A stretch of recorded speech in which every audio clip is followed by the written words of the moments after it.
Go. I Yeah. can look at Denise and go,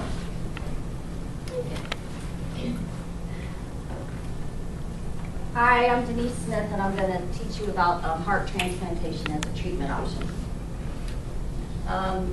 You need a heart. Words you probably would never expect to hear from your doctor, and it probably will send you into a little bit of a panic if you hear it. So from a patient perspective, we need to be understanding and sympathetic with them. They're going through a lot when this happens. Heart failure is usually the most common reason someone would need a heart transplant. And what that is a weakened heart muscle, and it can be caused by many things, but the most common are ischemic, which is a lack of blood flow, usually from a heart attack. Non-ischemic would be things like if you catch a virus or just non-specific dilated cardiomyopathy. So to get a heart transplant, you have to have an evaluation, and there are a couple options to treat it. And more often both patients will be evaluated for a left ventricular assist device or a transplant. And these are determined by different factors: the age, patient's age, weight, the cause of the heart disease, the stage, other medical conditions, and their insurance coverage. There are several team members involved: surgeons, cardiologists, nurse coordinators, social workers, psychologists, pharmacists, dietitians, chaplains, physical therapists. Different studies are done to deem if a patient is a candidate. There'll be a consult with the coordinator, psychologist, social worker. Dietitian, there are several blood tests are done. Urine tests are done, stress tests, you get an echocardiogram, which is an ultrasound of your heart. Pulmonary function test to make sure your lungs are healthy enough. You get an ultrasound of your abdomen to look for any abnormalities. Other things that we look at are things that patients should be doing normally. Colonoscopies if they're older than 50 years. This is to rule out any colon cancers. Prostate exams for men over 40 for the same reason. Women, mammogram if they're over 40, and pap smears if they're childbearing age or sexually active. And all these are to rule out cancers. Other tests, they need a dental exam to make sure there's no abscesses or cavities that need to be treated before they have a heart surgery. If they're diabetic, they need an eye exam to make sure there's no retinopathy or damage. And a kidney doctor evaluation to evaluate their kidney function to make sure that they can tolerate surgery and not end up on dialysis. We have a multidisciplinary team conference weekly, and it involves all these team members, and we discuss all the test results and whether the patient is a candidate or not for transplant. So after we have the conference, then we make a decision as to whether a patient is a candidate. Some of them may need further testing. Some of them may not be sick enough yet, so we just manage them medication-wise. Some are not a transplant candidate, and the biggest reason is for this: if they have diabetes, it's uncontrolled or caused end organ damage already, or if we discover a cancer that they didn't know they have. Those are the otherwise, if they're a candidate, then they're accepted for listing. After the conference and a decision is made, the patient will be notified verbally and by a letter. The letter has to be sent within 10 days of the conference. And in that letter, we'll tell them the plan of care, if they need any further follow-up or recommendations. Other information that may be needed.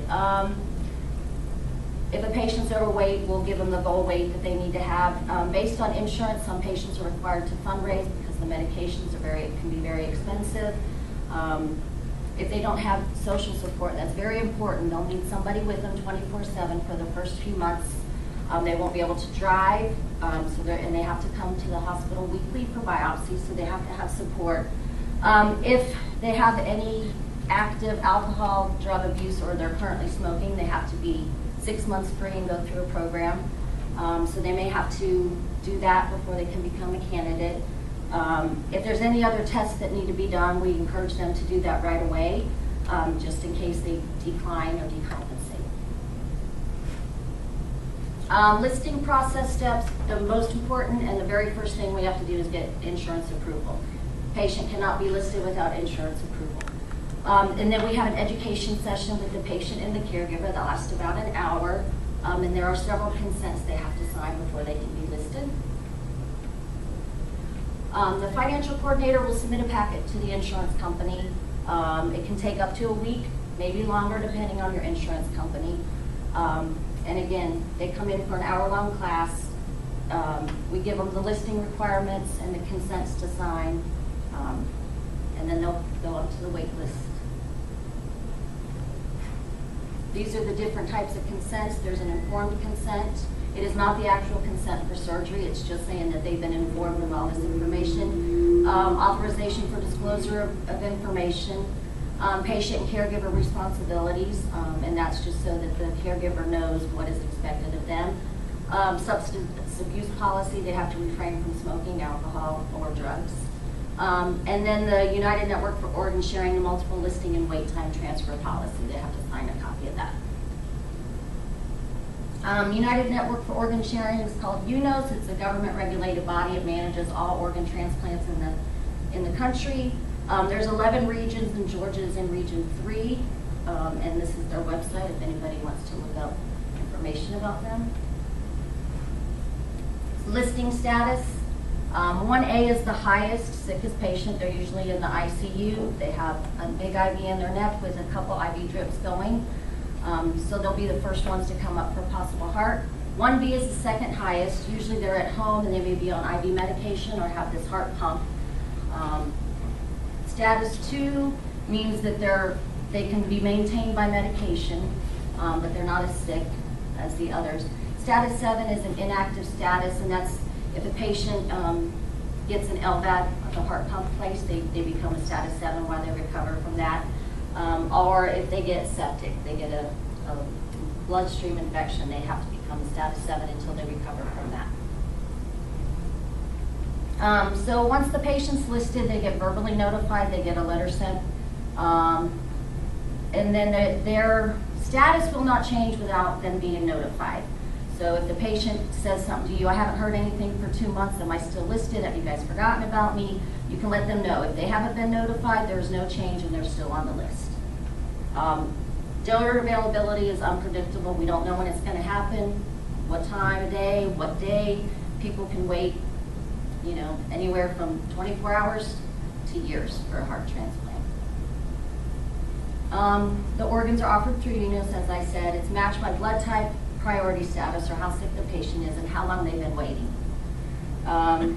Obviously, we look at the donor quality to make sure it's a good heart for the patient.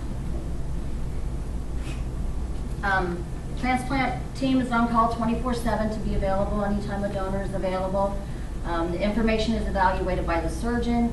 There's protocols that are set up, and like I said, the surgeon will evaluate it. They'll look at everything, and then they'll make a decision on whether to accept that offer.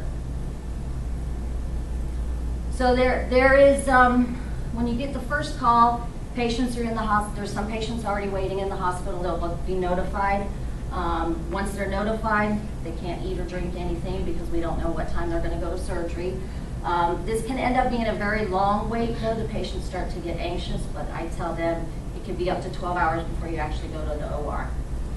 Patients that are waiting at home, they get called at home. They're told to come in right away. They can't eat or drink anything. They get checked in, and then consents start getting signed. This is called the second organ offer call. Sometimes the doctors get to the donor site and they actually visualize the heart and it's not good, and they decide not to take it for many reasons. Kind of call it a dry run. The patient will be returned to the ICU. They'll be, if they were already staying in the hospital, they'll have to stay there and keep waiting. Patients that came from home will go back home. And I tell all the patients that this may happen because it's very disheartening. I tell them it's not over until the surgeon comes out and tells your family that the heart is in and it looks good. They start getting ready immediately. They'll be taken to the OR. There's a special waiting area for the family and friends, and then the OR team will notify the family of updates when possible. They get general anesthesia. They have their sternotomy is what we call it. Their breastbone is cut. They're put on a breathing machine. They're also put on the heart-lung machine. They remove the old heart, put in the new one. Surgery takes 4 to 6 hours. Patients may be in the OR for as long as 12, depending on, mostly if they've had the heart pump in place. They'll have other tubes and equipments for monitoring when they come out. They'll have a temporary pacemaker. They'll have multiple IV drips. They'll be on a heart monitor. They'll have some tubes in their chest to drain out fluid. They'll have a catheter in their bladder to drain their bladder until they're awake and they get the breathing tube out. And they'll have a big IV in their neck to monitor their pressures in their heart. Surgical risks include bleeding, infection, stroke, heart attack, blood clots, seizures. You could end up with kidney failure, end up on dialysis, and death. Or you may have graft failure from the very beginning. The heart may not work even though it was a match. Post-op, they're in ICU for 3 to 4 days, and then they'll go to what we call a telemetry floor, and they're there anywhere from 5 to 6 days. I tell the patients to plan on being in the hospital 7 to 14 days when they come in for a transplant. They'll get physical therapy. There's tons of education about medication. They get all new medications, and these are anti-rejection meds that they can't miss a dose. They have to take for the rest of their life. They get taught on nutrition. We still have them follow a cardiac diet. And they'll get taught about insulin and diabetes, diabetic diets if they're diabetic. Then they get, when they're ready to go home, they go over their medications. The pharmacist comes and talks to them, brings all their medicine. They get a 30-day supply sent home with them. And then if they live more than an hour away, they have to stay locally because that in the first month is when they have the highest risk of having any problems. They have weekly biopsies to check for rejection. We check their labs and their drug levels frequently. They get taught about signs and symptoms of rejection or infection, and those are their two biggest possibilities that can happen after transplant. And of course, they're given contact information, how to get a hold of us 24/7. Potential complications, infection and rejection are the biggest ones. Their bodies are immunosuppressed from the medications, and so they're high risk to get sick. Medication side effects, a lot of them have high blood sugars from the prednisone they're on, but they do get tapered off that. They get treated for blood pressure and cholesterol prophylactically. Skin cancer is another common problem with transplant patients, so they're taught on, they see a dermatologist yearly, to use sunscreen anytime they're outside, to wear a hat on their head. Transplant coronary artery disease is just something happens over time. It's kind of like atherosclerosis, but it's kind of spread out, so you can't treat it, you can't stent it, so we would change the medications around. We watch their kidney function very close because the medications can affect their kidneys. Patients go through a lot of stress, and as I said, the medications can be very expensive, so some of them do run into financial difficulties. As I said, stress and anxiety are both very normal with these patients and the families. They go through survivor guilt, so I tell them, you're gonna cry, it's okay. Even the men, it's okay to cry. There are mentors and support groups that are available. They cannot be told anything about the donor. Very few people know. The surgeon and whoever was on call when the donor heart became available, about the only ones that know anything about the donor. It's all anonymous. They can write a letter to the donor family, and it would be given to the social worker and passed on to Georgia Transplant Foundation, and then they'll contact the donor family and see if they want the letter sent. Some do, some don't, but it's a life change for them. They're very appreciative.